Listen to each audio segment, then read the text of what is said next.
غزہ کی صورتحال کی بات کریں تو بخاری صاحب روزانہ کی بنیاد پر شہادتیں وہ تو الگ چیپٹر ہے، لیکن ابھی جو ایرانی سپریم لیڈر ہیں ان کا سٹیٹمنٹ کہ اسرائیل اور سعودی تعلقات کو بہتر کروانے کے بعد جو مشرق وسطیٰ ہے اس میں امن کا قیام یہ صرف خواہش ہے، اس قسم کے سٹیٹمنٹ کو دیے جا رہے ہیں۔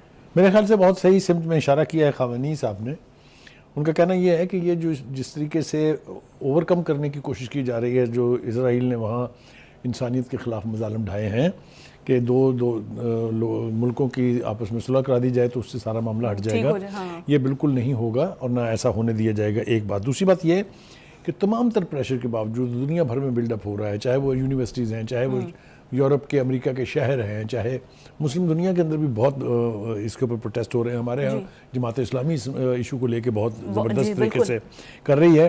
وہ اس سب کچھ کا پریشر جو ہے اس کا تقاضا یہ نہیں ہے کہ دو ملکوں کی صلح کراؤ تو چھٹی، اس کا تقاضا یہ ہے کہ اس کو انڈو کیا جائے جو کچھ اسرائیل نے کیا ہے اور پیس وہاں جو ہے لایا جائے۔ نیتن یاہو صاحب جو ہے اپنے پاگل پن کے دورے جو ہیں ان کو بہت شدت سے پڑھ رہے ہیں۔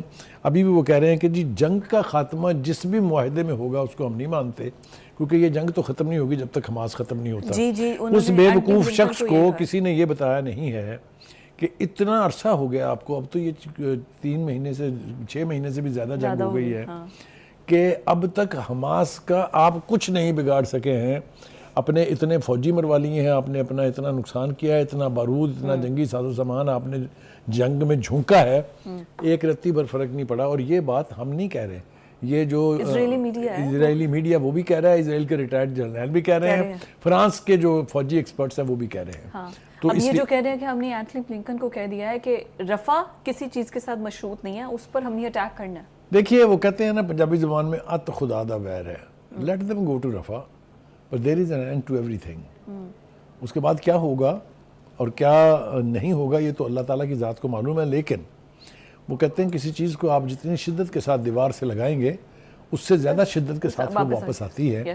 اور یہ بار بار میں اپنے پروگراموں میں کہتا رہا ہوں کہ نیتن یاہو صاحب be ready for that time. آپ کو ایک تو مار اپنے اندر سے پڑے گی اور ایک جہاں جہاں جیوز ہیں اور جہاں جہاں فلسطینین ہیں وہ انتقام کا جذبہ جس دن بھڑکے گا تو یہ آگ پوری دنیا میں لگے گی۔ بالکل، اور لگی ہوئی ہے آئی تھنک، اور حماس کا پھر بھی یہ کچھ بھی نہیں بگاڑ پا رہے، یہ ایک بڑی کلیئر۔ ہمارے آرمی چیف نے جو ایک بات کہی وہ میرے خیال سے کہنا بہت ضروری ہے۔ انہوں نے کہا ہے کہ غزہ جنگ سے معلوم ہوتا ہے کہ جنگیں کیا کیا مصاحب سامنے لاتی ہیں۔ انہوں نے یہ ایک طرح سے یعنی جو یکجہتی کا اظہار بھی کیا ہے، جو غزہ میں لوگ اپنی جانوں کے نذرانے دے رہے ہیں، بچوں کے ساتھ جو کچھ ہو رہا ہے، اور ساتھ ہی انہوں نے یہ بھی کہا کہ کشمیر ایک دوسری مثال ہے، کہیں بھی ریاستی جبر جو ہے وہ ساری زندگی قائم نہیں رہ سکتا، اس کا الٹیمیٹلی کوئی نہ کوئی منطقی نتیجہ نکلے گا۔ بالکل ٹھیک ہو گیا بخاری صاحب، تھینک یو سو مچ۔ اور ناظرین یہ تھا ہمارا آج کا پروگرام۔ امید ہے کہ غزہ میں جو صورتحال ہے وہ کسی طرح سے نارملائز ہو اور مسلم امہ ساتھ اس کے ساتھ کھڑی ہو، فلسطینیوں کے ساتھ کھڑی ہو۔ آپ سے اب نیکسٹ ویک ملاقات ہوگی۔ اللہ حافظ۔